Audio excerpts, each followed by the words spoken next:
Welcome to the Slop Farm. Enjoy the video. You begin by preparing both devices, your phone and the Alto K10 head unit.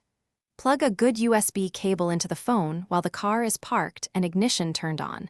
This allows data handshake. Make sure Google Maps and Android Auto are updated and that location, Bluetooth, and USB data are enabled on your phone. Once done, select the car's USB or Android Auto source on the infotainment screen so the system can detect your phone and begin the pairing process. Now you handle authorizations and setup. When Android Auto prompts on your phone, accept permissions for location, microphone, and notifications so Maps can provide directions and voice input. On the head unit, follow on-screen prompts to allow connection and choose Google Maps as the navigation app. This ensures turn-by-turn appears on the car display.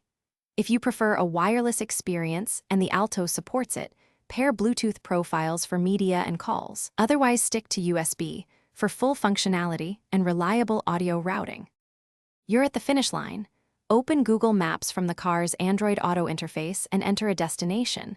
Ask for directions using the voice button to confirm microphone access works. Make sure audio volume is up and the infotainment source is set to Android Auto or USB so navigation prompts are heard. If something goes wrong, try the key troubleshooting step. Disconnect, reboot your phone, swap to a known good USB cable, and confirm the head unit firmware is current. These fixes resolve most connection issues. Thanks for watching. Consider subscribing if we helped you today.